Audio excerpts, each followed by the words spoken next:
तो इससे संबंध है इनका, कहां वो और कहां तू। वो परम पवित्र, तू परम लंपट।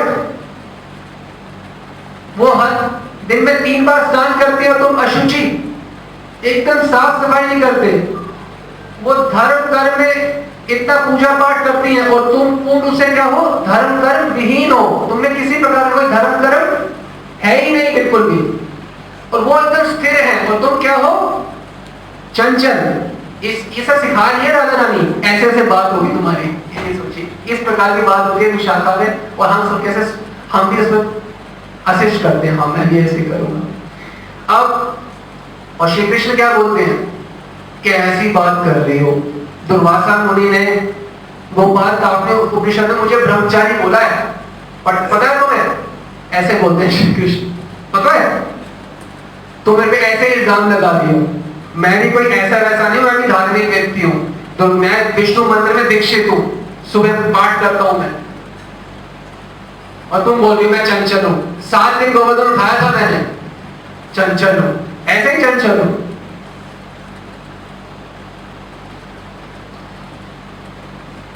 अच्छा ऐसा है, तुम जिस मनोरमा की वर्णन कर रही थी, तो मेरा उनसे भेंट करा दो, मेरा तुमसे यही निवेदन है। ऐसे करके ठाकुर जी बोले, सब सिखा रही है राधा रानी। अब तुम ऐसा करना, मैं ना एक गोवर्धन में एक किसी स्थान पे सूर्य देव की एक प्रतिमा स्थापित कर दूंगा, एक हल्का फुल्का सा मंदिर बना दूंगा। तुम पूजा के बहाने, वो तो आती है सूर्य पूजा के लिए, तुम इस बार ये वाले मंदिर में ले आना, वो मैं दूर से दर्शन कर लूंगा, और अगर तुम्हारी कृपा हो गई तो पास में आके उनके पाद पीठ स्पर्श कर लूंगा। कृपया करके तुम उनको इस प्रकार से लेके आ जाना।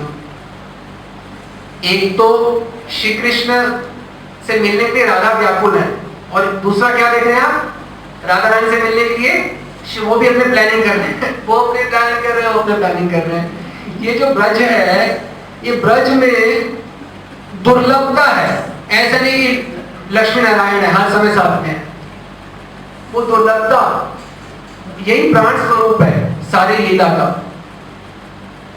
सोचिए, नित्य अभिन्न होते हुए, नॉन डिफरेंट होते हुए इतने दुर्लभ है दूसरे के लिए और ये दुर्लभता कोई हटाने के लिए सारी लीला होती है, किसी तरह प्राप्त हो जाए, किसी तरह। तो विशाखा सखी कहती है, मान लो मैं ये तुम्हारा कार्य कर भी दूं तो क्या पुरस्कार दोगे? कैसे होता है, या उसी प्रकार से होता है, भगवत्ता नहीं होती वहां में। ठाकुर जी कहते हैं, पुरस्कार की बात करती हो, मैं तुम्हें अपने आप को समर्पित कर दूंगा, तुम पुरस्कार की बात करती हो। तो इस प्रकार से विशाखा सखी होती है। हमने आपको ललिता सखी का भी बताया। अब आपको बताएंगे राधा रानी का किस प्रकार का, राधा रानी से किस प्रकार के हमारे संबंध होते हैं, किस प्रकार से हम उनकी सेवा करते हैं। ये इतना अंतरंग संबंध है, इतना अंतरंग, जिसकी एक जीव कल्पना भी नहीं कर सकता। राधा रानी संबंध बहुत अंतरंग है। राधा रानी स्वयं मंजरी को दिव्य गान सिखाती है, दिव्य ज्ञान, ध्यान एक स्थान। दिव्य गान, दिव्य गान क्या होता है? ये राधा कृष्ण का बहुत ही अंतरंग प्रसंग जो होता है, उस संबंध में देखिए, भगवान भक्तों की चेष्टा देख के चमत्कृत हो जाते हैं, चमत्कारित हो जाते हैं। ये कैसा? और जो ब्रजांगनाएं हैं, वो अपने प्रेम द्वारा ठाकुर जी को एकदम, उनका चमत्कारित्व जो है बहुत ऊंचे स्तर का होता है। और राधा रानी जो सर्वोपरि है, जो महाभाव स्वरूपा है, वो श्री कृष्ण को पूर्ण रूप से चमत्कृत कर देती हैं। इतना ज्यादा चमत्कृत करने की शक्ति है राधा रानी में कि राधा रानी अपनी भ्रू आईब्रो को रेज करके प्रेम से कटाक्ष करती हैं। कृपा कटाक्ष भाजनम, जब कृपा कटाक्ष करती हैं तो श्री कृष्ण इतने चमत्कृत हो जाते हैं कि उन्हें आनंद मूर्छा आ जाती है, बेहोश मूर्छित हो जाते हैं। ये है राधा रानी। ऐसी राधा रानी की सेवा करनी है। उनका स्वभाव जानना होगा, एक एक क्रियाकलाप जानना होगा, माहौल क्या है यही जानना है। भक्ति और कुछ नहीं, इतना कॉम्प्लेक्स बनाया हुआ है सब लोगों ने, कुछ भी नहीं है भक्ति। तुम जहां जाना चाहते हो वहां का माहौल जान लो, उसमें मतलब बस एडजस्ट हो जाओ और कुछ भी नहीं करना। वह माहौल, वहां ये माहौल है। कभी श्री कृष्ण बहाने बना के चालाकी से राधा रानी को मिलने की कोशिश कर रहे हैं, कभी राधा रानी कोशिश कर रही है और आप उनको हेल्प कर रहे हैं। ये माहौल है। अब जब आनंद मूर्छा आती है ठाकुर जी को, राधा रानी के कटाक्ष से एक बार ही देखा और बस धराशायी हो गए। एक बार देखा, यह प्रेम विग्रह रूपा है ना, प्रेम का सर्वोत्तम स्तर।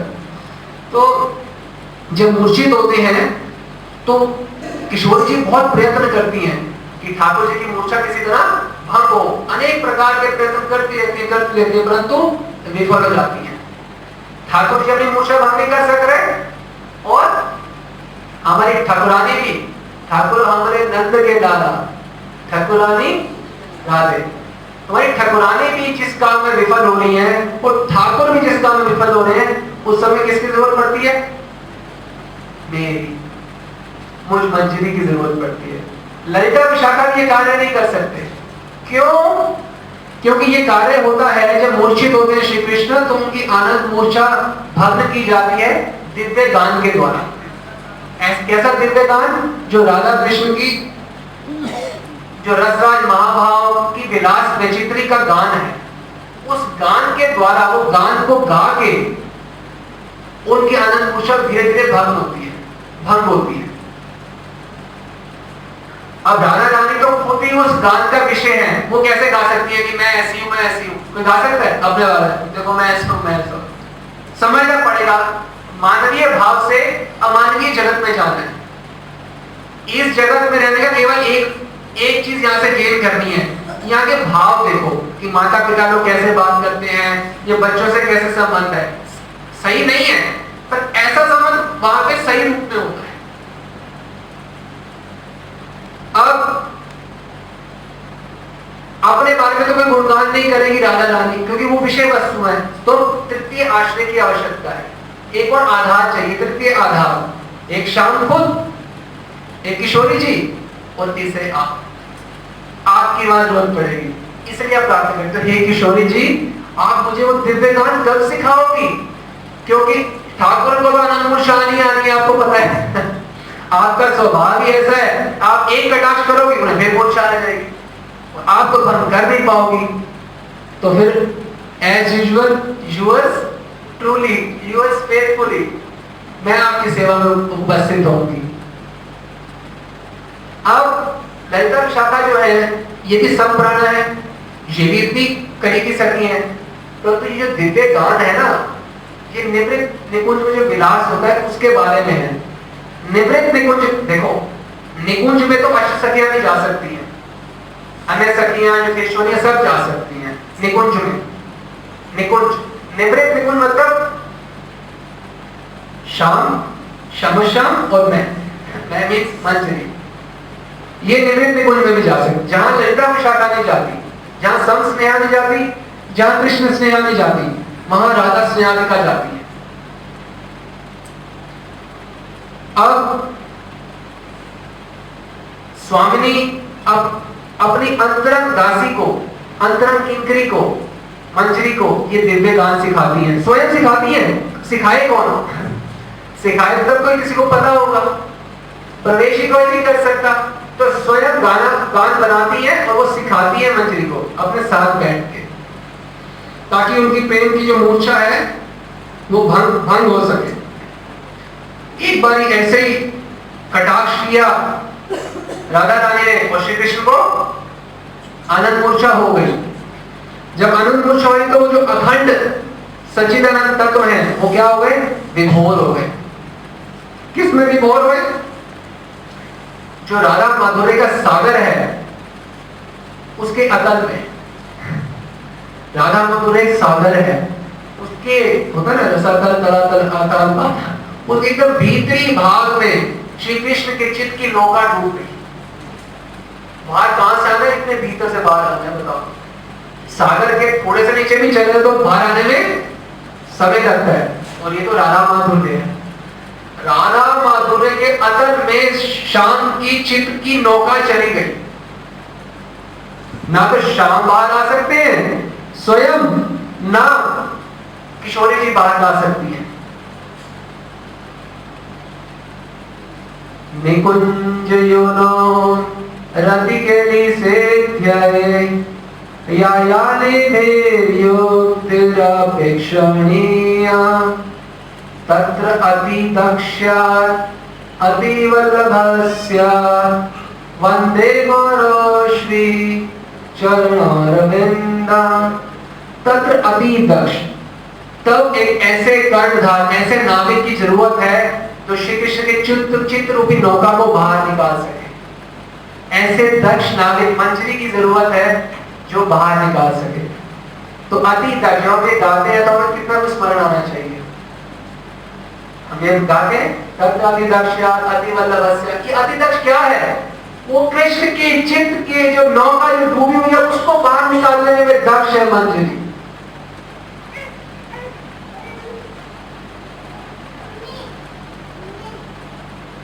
अब बाहर निकाल रहे हैं, और क्योंकि राधा रानी को पता है कि उनसे भी ये काम होगा नहीं, ठाकुर जी तो खुद ही डूबे पड़े हैं, उनको तो बाहर निकालना है। तो राधा रानी अपनी आवश्यकता जान के मंजरी को ये बात सिखाती है। आप सोच सकते हैं कि ठाकुर जी को और राधा जी को हेल्प चाहिए? बताइए, हम सब लोग भगवान को कहते हैं ये भगवान मेरी नैया पार लगा दो, या ठाकुर टकराइन कह रहे हैं हे सखी तुम मेरी नैया पार लगा दो। और राधा रानी सिखा रही है दिव्य काम। क्यों? लज्जा विशाख को बता नहीं सकती, बताएंगी तो लज्जा आ जाएगी।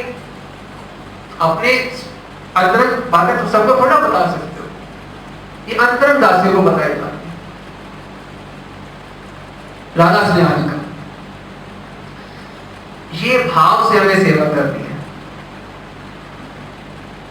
मानना है कि मैं उनकी नाव पार रहा हूं, हर समय प्रार्थना करते रहते हैं ठाकुर आप मेरी नैया पार लगाओ। अरे छोड़ो, मैं आपकी नैया पार लगाऊंगा, कृपा करो, आपकी कृपा से आपकी नैया पार लगाऊंगा, ऐसे नहीं।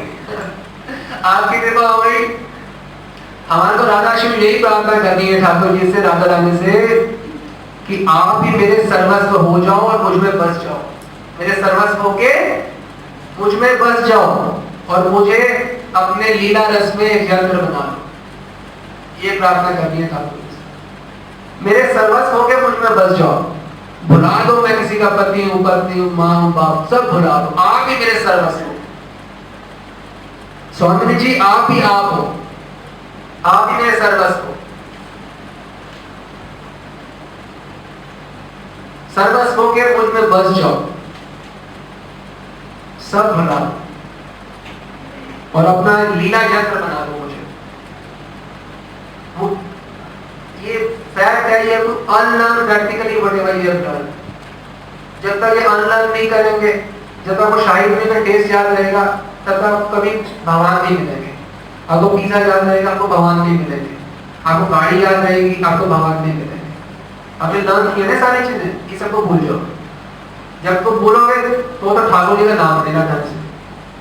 अगर आप इन्हीं के लिए रो रहे हो, इसलिए आपने बनाया है टू डोंट्स। उन्नत रहे तुझ में कैसे आएगा जब तक तेरे जीव में आनंद, तेरे जीव में खाने का स्वाद रहेगा? कैसे आएगा उन्नत रस, उन्नत उज्ज्वल रस तेरे भीतर? बताओ, मतलब जीव का स्वाद ही अभी नहीं गया, उन्नत उज्ज्वल आए कहां से? तू मतलब मेरी पत्नी ऐसे मान जाओ, खबरदार तुमने ऐसे नहीं किया, ऐसे तो तुम बोलते हो, कैसे उन्नत उज्ज्वल रस आएगा? जब तक तू ऐसे करो बोलता जाएगा, कैसे उज्जवल रस आएगा? जब तक खाने में स्वाद रह जाएगा तेरे लिए, तब तक कैसे उज्जवल रस आएगा? कौन से पात्र में आएगा? गुरु के सामने नतमस्तक नहीं होगा निरंतर, तो कैसे उज्जवल रस आएगा? बताओ। गुरु धारण करना कोई फॉर्मेलिटी नहीं है। गुरु धारण तब किया जाता है, गुरु डेस्टिनेशन है, जब हम निश्चित कर लें कि अब मैं अपनी बुद्धि का प्रयोग बिल्कुल नहीं करूंगा। क्यों? क्योंकि गोल डेस्टिनेशन आ गया।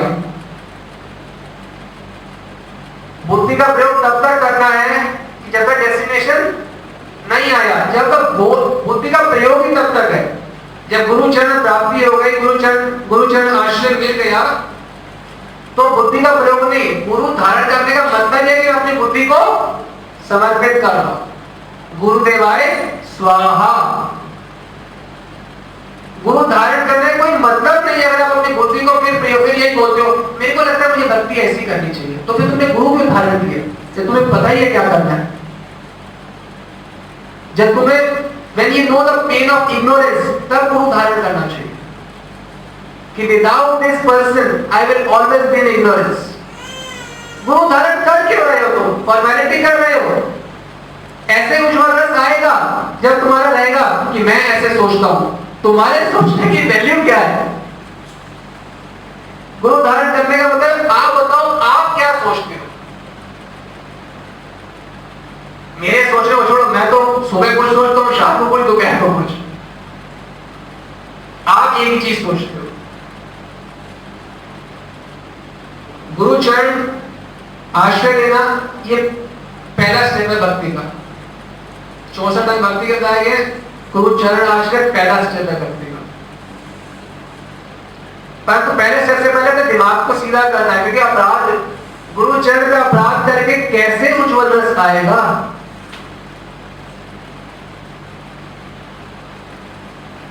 यदि तू बुद्धि लगाएगा तो कैसे उज्जवल रस आएगा?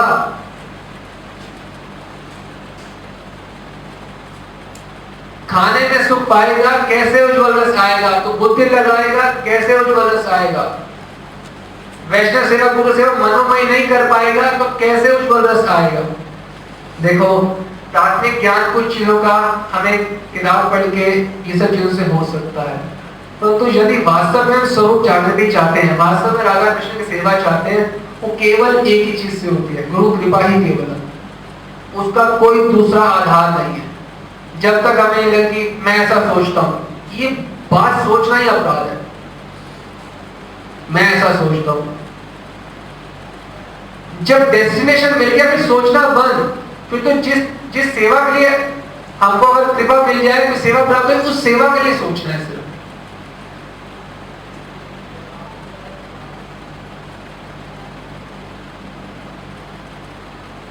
और जो सेवा जो मैं सोचता हूं, किस आधार पे सोचता हूं? On the basis of my likes and dislikes. जो तुम्हें अच्छा लगता है उसी आधार पे सोचते हो। इसी के बियॉन्ड हैप्पीनेस है। Happiness is beyond human thoughts, beyond human likes and dislikes. तो whatever you are thinking, it is practically useless. It is useless for you and it is useless for everyone. Happiness is beyond human thoughts. सेवा क्या होती है? अगर गुरु destination है तो गुरु की प्रीति के अनुरूप सेवा करना, अपने प्रेमास्पद की प्रीति के अनुरूप, जैसे वो चाहते हैं। तो डेस्टिनेशन तुम जो चाहते थे वो प्राप्त हो गई, फिर तुम बुद्धि लगाते हो तो अपराध होगा। यदि अपराध करता रह जाएगा तो कैसे उज्जवल रस आएगा? अब जो ठाकुर जी के नैया पार लगाने में सक्षम है, मंजरी इनकी परीक्षा भी होती है। राधा रानी कई बारी एक अपूर्व विलास भवन में मंजरी को अपने साथ बिठा के ये दिव्य गान की शिक्षा देती है। स्वामी जी लेके आती हैं अलग एकदम विलास भवन में, बिठाती हैं अपने साथ में कि बैठो, और फिर अपनी वीणा लेती है और वीणा पे उनकी रूप माधुरी प्रस्फुटित हो रही है, प्रस्फुटित नहीं होगी क्या? एक तो रूप माधुरी और ऊपर से गान माधुरी, अमृत रागी, अमृतमय कंठ स्वर। रूप माधुरी झल झल झल झल झल झल झल झल बह रही है, छल छल छल छल छल। और अमृत मानो बरसात हो रही है। ऐसे वीणा के द्वारा राधा रानी घूंघट हटा के, जो खाली आप घर में कमरे बैठते हो आराम से, कैसे बैठते हो, जब घूंघट हटा के आराम से बैठते हो ना अपने सखी, वैसे सखी मंजरी के साथ बैठी है घूंघट हटा के और वीणा बजाना सिखा रही है। और जैसे जैसे जो तंत्री बज रही है वीणा की, वैसे वैसे श्याम जो है मंत्र मुग्ध होके, जो मंत्र करते हैं, गायत्री मंत्र करते हैं, मंत्र स्मरण, तो किसका वो मंत्र है? जिसका मंत्र है वो देवता को बुलाने के लिए है। सोचो, जब एक ऑर्डिनरी साधक बुलाता है तो भगवान आ जाते हैं, तो जब राधा रानी वीणा से अपने इष्ट को बुलाएंगी तो वो कितनी देर रहेगी? आज अपनी वीणा से अपनी आवश्यकता जान के मंजरी को सिखाती बजाती है, बजा रही है, तो कितनी देर लगेगी ठाकुर को? तत्क्षण कुंज पे बैठ के रूप माधुरी का आस्वादन कर रहे हैं, वह कंठ स्वर, अमृत स्वामी कंठ स्वर का आस्वादन कर रहे हैं स्तब्ध होके। और चलता है तो उनसे ठाकुर जी से रहा नहीं गा, ठाकुर जी आ गए, क्या सिखा रही हो, क्या सिखा रही हो? छोड़ो तुम्हें, छोड़ो, एक बार तो बताओ क्या सिखा रही हो? एक बार सुनाओ, एक बार तो सुना दो। ठीक है, इंगित करती है, इशारा करती है, तो मैं दिव्य गान ठाकुर जी को मंजरी सुनाती है। और जब गान सुना रही है तो ऐसे लग रहा है कि ठाकुर जी को यह समझ नहीं आ रहा कि वो गायन का आस्वादन कर रहे हैं कि राधा माधुरी का आस्वादन कर रहे हैं, क्योंकि गान का विषय क्या है? राधा माधुरी। और जब गान हो रहा है तो राधा माधुरी मूर्तिमंत हो रही है। तो ठाकुर जी को यह समझ नहीं आ रहा वो राधा जी का प्रैक्टिकल रूप में आस्वादन करें कि केवल कर्ण के माध्यम से आस्वादन कर रहे हैं। ऐसे चमत्कृत हो जाते हैं और दोनों थोड़ी देर बाद कहते हैं, किशोर किशोरी, वाह क्या बात है, कितना सुंदर सीखा है। ऐसा होता है। और ये सब चीजें जो होती हैं, ये स्वयं के प्रयास से हमें प्राप्त नहीं होती। जब हम बिल्कुल भूल जाएंगे कि मैं ये चाहता हूं और मैं ये नहीं चाहता, और जो समर्पित हो जाएंगे, शरणागति ही भजन की प्राण वस्तु है। शरणागति, शरणागति के बिना भजन नहीं होता। भजन में अग्रगति जो एडवांसमेंट होती है केवल एक चीज से होती है, उसे शरणागति कहा जाता है। शरणागति किसको करनी है? हड्डी को, खून को, जिसके हम ये फैला है, जो मन मूत्र का फैला है, इसको शरणागत करना है क्या? किसको करना है? बुद्धि को। शरणागति ही भजन में अग्रसर होने की एकमात्र कारण है। और जब हम शरणागत होते हैं तो ये उज्ज्वल हमारे अंदर प्रवेश कर सकते हैं। जब शरणागत नहीं है तो ईगो के आधार पे सारी बात होती है।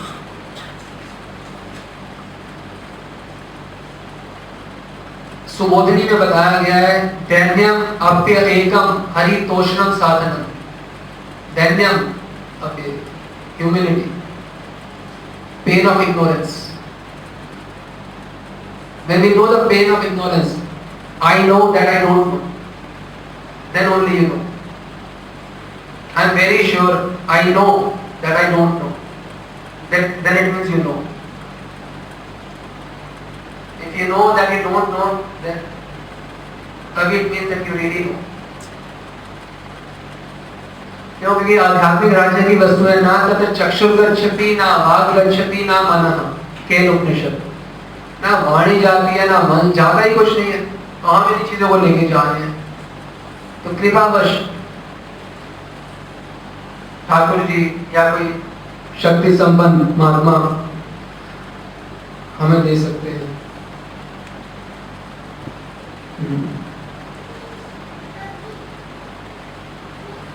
हमारी जो भी इच्छाएं होती हैं प्रैक्टिकली वो हमारे बुद्धि के आधार पे होती है, जो भी इच्छा होती है। और भगवान बुद्धि, फिजिकल, इन सारे मैटर से पढ़े हैं। God Anand beyond matter, beyond mind, beyond intellect. When something is beyond this and you are trying to get that via that thing, never be successful.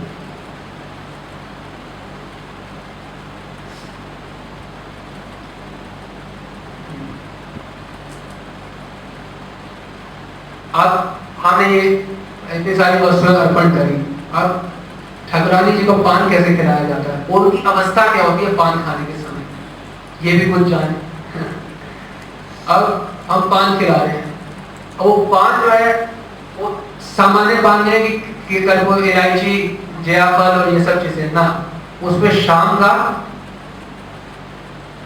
मत करने वाला अध्रामृत मिला हुआ है। तो कई बार क्या होता है कि मिलन हो गया, उसके बाद सब सभा लगी हुई है राधा रानी की, सारी सखियां बैठी हुई हैं और जो आनंद आस्वादन किया है उसी का फिर से आस्वादन हास परिहास के माध्यम से हो रहा होता है, हंसी मजाक के माध्यम से। तो वैसे ही राधा रानी आस्वादन कर रही हैं सखियों के साथ उसी आनंद का जो कुंज भवन में है। और अचानक एक मंजरी जो है पान देती है श्री कृष्ण का अध्रामृत। अब पान जो है और श्री कृष्ण में कोई भेद नहीं है, जितना प्रेम होगा उसके अनुरूप हम कृष्ण को अनुभव करेंगे, जितना प्रेम होगा उसी के अनुरूप उनके प्रसाद को भी अनुभव करेंगे।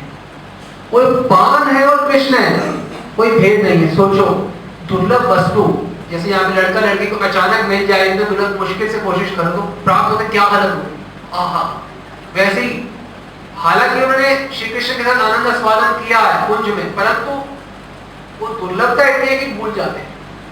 और पान आया तो मतलब श्री कृष्ण आ गए, एकदम मत हो गए। वो जैसे जैसे पान करीब आ रहा है उसकी जो फ्रेग्रेंस है उसी से गंध से मत हो रही है राधा रानी। वो सखियां जो है साथ में मंजरियां सेवा कर रही है, वो क्या देख रही है कि ये पान खाया नहीं कि उनको लगा कि ठाकुर जी के साथ पीठ सटा के बैठी हुई है, ऐसी भंगिमा बन गई, वैसी वाणी निकलनी शुरू हो गई, वैसा सब कुछ हो, ये पान खा रहे और ये मंजरी ऐसा आस्वादन कर रही।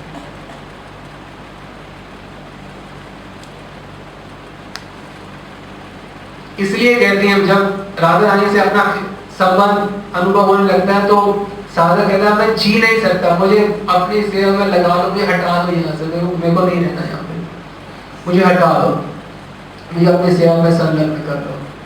ये राधा रानी के प्रति जो ममता है, ये भगवान के प्रति जो दासत्व है वैसा नहीं है। भगवान के प्रति ऐसा कोई नहीं होता ममता पूर्ण दासत्व, ऐसा नहीं है। और जो स्वामी जी के प्रति जो प्रीति है, प्रेम है, वो अति ममता पूर्ण होता है। लाडली होती है ना, लाडली, सोचो लाडली नहीं होगी दासी मंजरी, जब आनंद मूर्छा में कटाक्ष से चले गए ठाकुर जी, आप भी फेल हो रहे हैं, ठाकुर जी भी, दोनों को आवश्यकता है मंजरी की, तो किसको बुलाएंगे? इतने बूढ़ समझ में मंजरी को, लाडली को। तो मंजरी हमेशा लाडली होती है, सबसे निजी संबंध होता है राधा रानी का मंजरी से।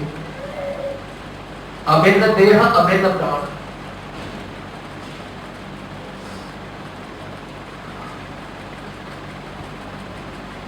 और सबसे महत्वपूर्ण बात भक्ति में यही है, अगर हम भक्ति कर रहे हैं तो उसका फल क्या है? क्या फल है भक्ति करने का? साधु संग। आप भक्ति कर रहे हो तो आपको क्या मिलेगा? साधु संग। और भक्ति करोगे उसका क्या मिलेगा? साधु संग। और ज्यादा कर लोगे तो आपको साधु संग मिलेगा। वास्तव में साधु संग की महत्वता बस समझ नहीं आने के लिए हम कह देते हैं। साधु संग की महत्वता भगवत प्राप्ति के बाद समझ आती है। मोटी बात ये समझ लीजिए कि जहां साधु संग में वहीं भगवान है।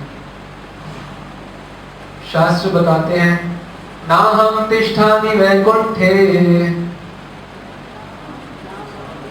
ना हम तिष्ठामि वैकुंठे, योगिनां हृदयेषु वा योगिनां हृदयेषु वा यत्र गायन्ति मद्भक्ता यत्र गायन्ति मद्भक्ता तत्र तिष्ठामि नारद तत्र तिष्ठामि नारद।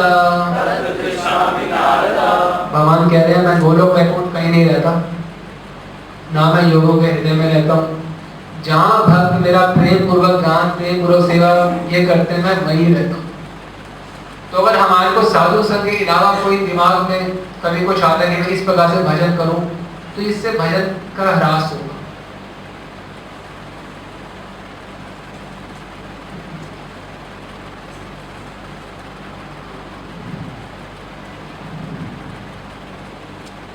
तो आप सब संतों से हाथ जोड़ के यही निवेदन है आप सबके वेलफेयर के लिए कि stop being physical in your thinking, stop being physical in your relationships. ठीक है, ठाकुर जी से संबंध जो है हमारे को दीक्षा के बाद तुरंत प्राप्त हो जाता है। दीक्षा लेना प्रथम कार्य होना चाहिए, जिसको मंजरी तक समझ आ गया है, नहीं तो उसे कुछ समझ नहीं आया।